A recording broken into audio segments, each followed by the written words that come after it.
Is it recording? Yes. Hello. How's it going? My name's Jolene. Welcome back, you guys. For anyone who's new, welcome to the channel. My name is Jolene, or Jolie, artist Jolie, Barb. And some of my artwork's behind me. We do all kinds of different kinds of stuff, Do figurative, portraits, colors. I used to do a lot more when I was living in Florida and just trying to find my way back to like what creative endeavor am I going to do. But I've been in recovery for 5 years, which has greatly, immensely helped my life. Made it feel like, less less weird. Let me say that. Like it's more clear and I can yeah, it's easier to put things into perspective and do the next right thing and be okay with not being okay with moving, having a situation where there was a big storm, being uh, like homeless for a minute and then figuring out what to do as a I don't know, what do they call it? It's like I'm a mom. I'm the only one who takes care of my kids. My older kids, I have four. So the two older ones, they have their themselves, so they're good. But the two younger ones, I am the sole person for them. But like moving where I moved, my family's here, so we are uh, getting back together and all that good stuff. So it's just, it's good. It's all good, whether you wanted to hear that or not. But I was just like, I'm just trying to figure out, right, um, like what I'm going to do next. So I just figure I will keep uh, keeping on with my daily gratitude list and ask God to show me signs and whatever to do. So I have my last creative project was a writing project, and worked on that with my oldest daughter for her astrology calendar. So 2025 astrology calendar is in the description below. If you're interested in that, I just helped write some of the pieces and then she edited them and offers that so that you have it in your calendar. It's kind of cool. It's, yeah, if you're into astrology or not, it just gives you like another way of looking at what's going on in the world so that you can look at it with a creative light, as I'm lighting my pretend lighter. So anyhow, I've been sitting here today. We just got done watching Superman, the animated series. My daughter loves the animation in it. So we're just hanging out together. And while I was working on some social media stuff, this is where I've been sitting and hanging out in my Dead and Company sweatshirt, so comfy and cozy. And what was that? Oh, my earring. That's crazy. So I'm going to be reading from the A Daily Reflection uh, from the 12-Step Prayer book. So I have this. This is the series that I started this year for that. Today's date is January 27th. The reading is going to be for January 27th. Okay. And then in the description are all the other books I've been reading. So for 5 years, rocking it here, reading every day. And all the books are in the description if you would like to have other readings. They're all there. They're all there and available for you. Oh, This is kind of a cool seating area because in my cat's, that's Lilac, and maybe Luigi will come over and visit. So hopefully you can hear me okay, and let's get started. So grateful that you're here. Let me know how you found this content if you're new. Let me know. We went, I did some social media posts on my Instagram uh, about where we went yesterday. Went to Cleveland to visit my youngest, who's, those of you might know, is going to his first year of art school. And so we go there and visit, and it was his birthday, and we took him to Cordelia, which is one of our new favorite restaurants. Getting to know the owners, the chef there is actually up for a James Beard Award. So vote for Vince at Cordelia. Uh, so the experience itself was really wonderful. It's getting to be a nice familiar area for us. And then we also went thrifting at it's called Paradise Galleria in Ohio City.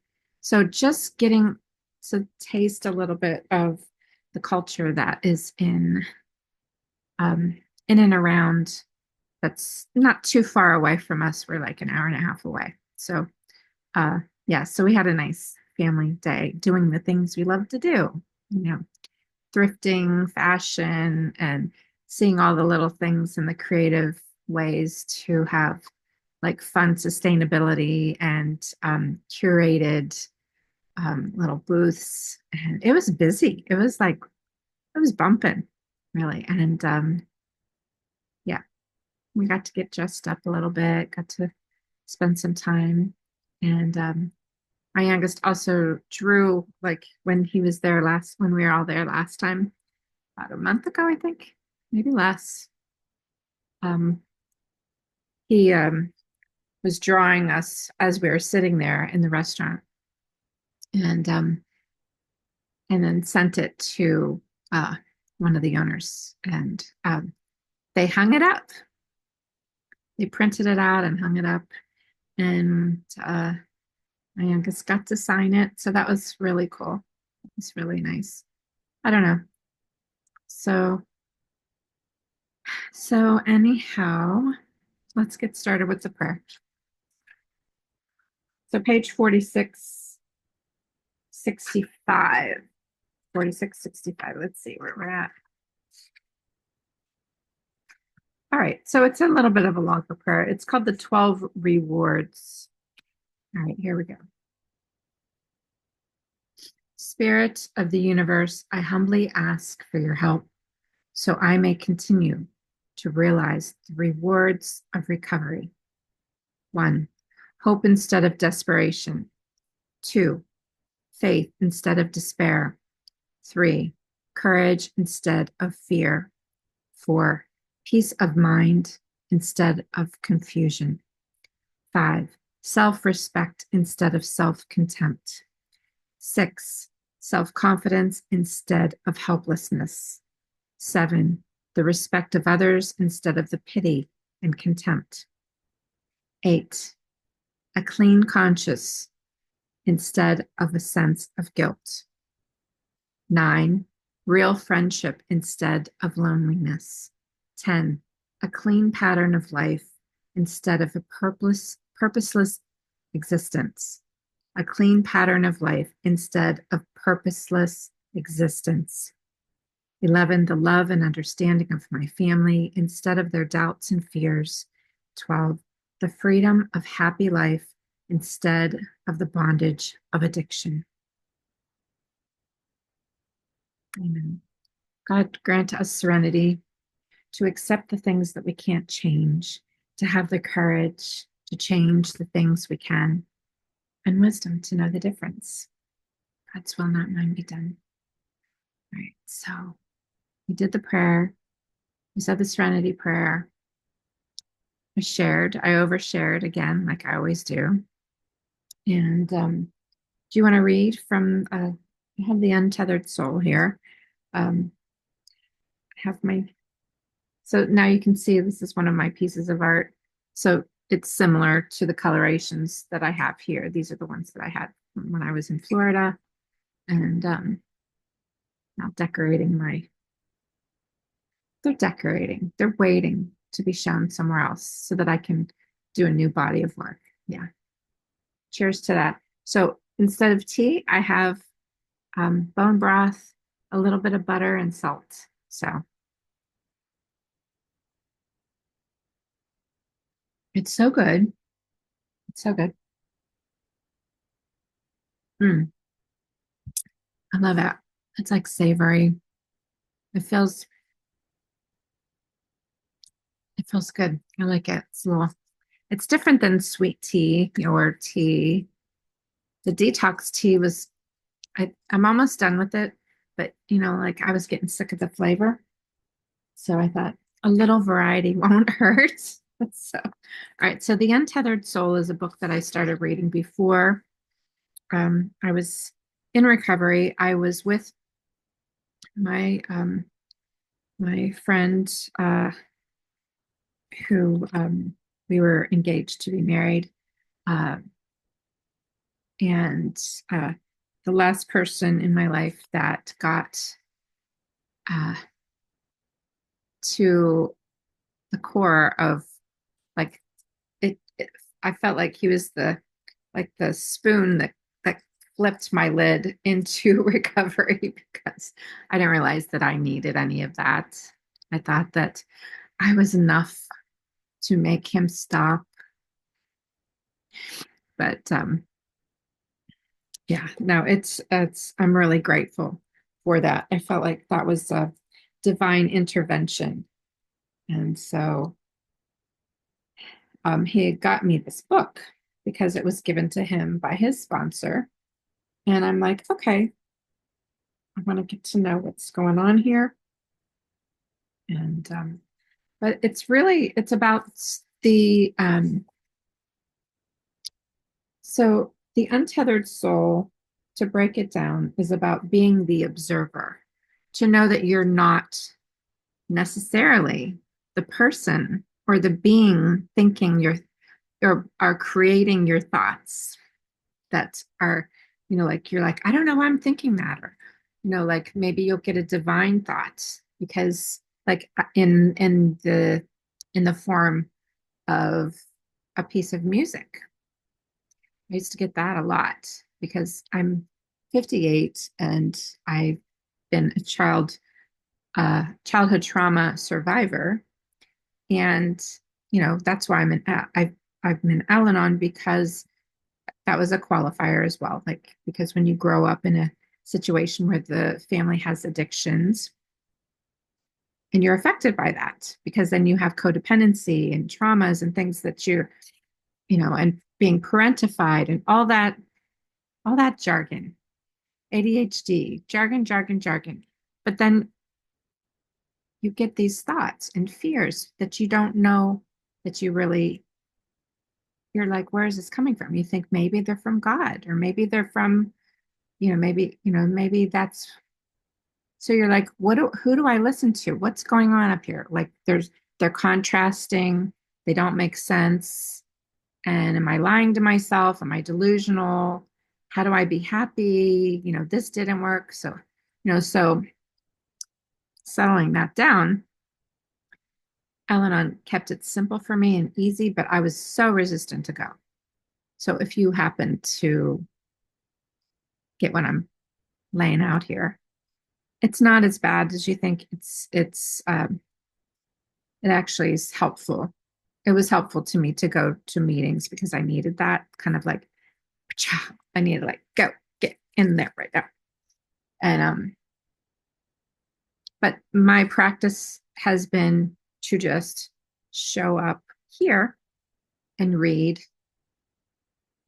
some materials that will get me to sit down and work on my spiritual connection and gratitude and um, serenity, to keep my life as simple and mundane as possible and to beautify that the way that I see it, right? So to keep me with purpose and responsibility for my actions, because that's all I can do. I can only be responsible for my actions and my attitudes and my perceptions.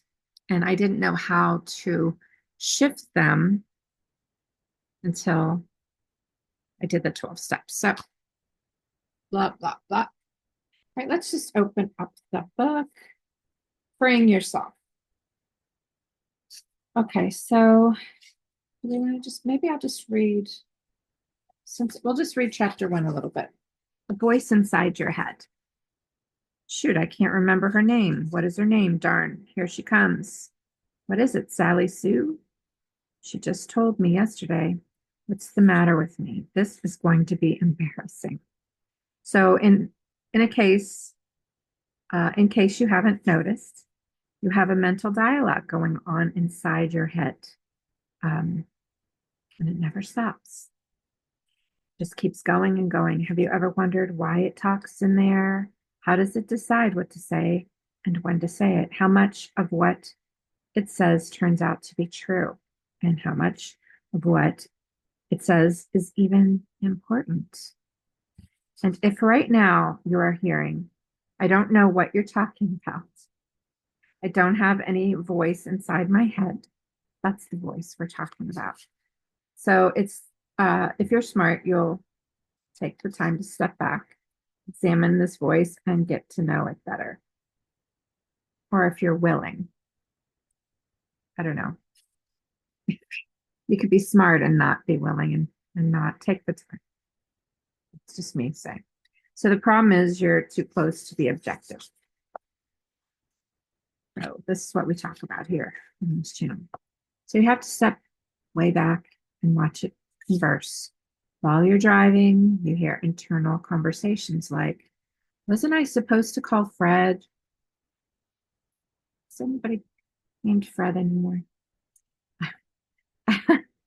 I should have. Oh my God, I can't believe I forgot. He's going to be so mad. I don't want to stop the car right now. You need to call him right now. So notice that the voice takes both sides of the conversation. It doesn't care which side it takes, just as long as it gets to keep on talking. When you're tired and trying to sleep, the voice inside your head says, what am I doing? I can't go to sleep yet. Or singing a song in your head, like a random Pink Pony Club song. I'm just having fun. You're a pink pony girl. That's the song that's in my head right now for some reason. So no wonder you can't sleep. So why don't you even tolerate that voice? Why would you tolerate the voice talking all the time? It doesn't matter tolerating or not, because it's still there. So if you spend some time observing this mental voice, the first thing you will notice is that it never shuts up. Uh, if uh, if they're talking, who's listening? And he's obviously knows what's going on. You know, this is now getting crazy. So who could possibly win? Gets very confusing. Just listen. I think I should get married. No, you know you're not ready. You'll be sorry, but I love them. Oh, come on. You felt that way about the other guy, the other person. What if you had married them instead? Like crazy, crazy stuff. So obviously you can't shut it up. Even when you tell your voice to shut up, I want to go to sleep. So don't think about it. It still shows up. So what do we do? So I'm going to just stop there because it's just full of these examples. And let me just, like, I mean, when I read that before recovery, I was like, oh my God, yes, I know what they're talking about, because that's what I'm talking about. Like, that's what I was talking about before I started reading just now. So I would listen to the voices and wonder like, which one do, how do I decipher this? So like then drinking or using drugs or sex. Sex makes you stop thinking thoughts. It changes the thoughts, doesn't it? It changes it into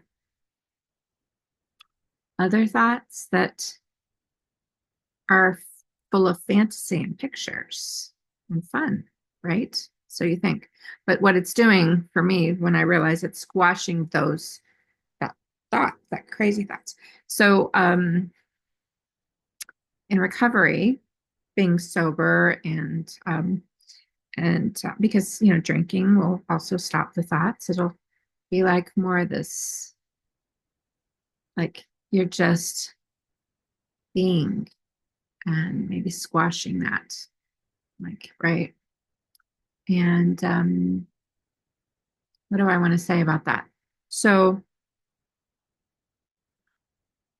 okay, so why do I talk about prayer? Because prayer, like the mantra prayers, the easy ones like serenity prayer or the third step prayer, that I taught myself by singing it in my head because I'm like, I need this in my head.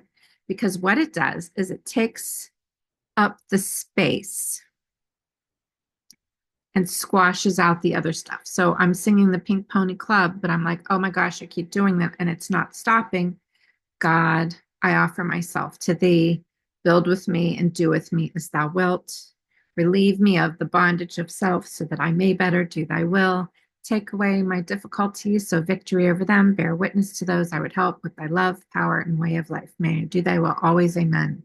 Grant me the serenity to accept the things I can't change, have courage to change the things I can, and the wisdom to know the difference. So on and on. If when I do that, and when I've done that, when I first got into recovery, I was like, oh my gosh, I'm smashing out the space that my disturbing thoughts that don't serve me. Oh my God, this is going to happen. Oh, this, oh, that, oh, this, oh, that.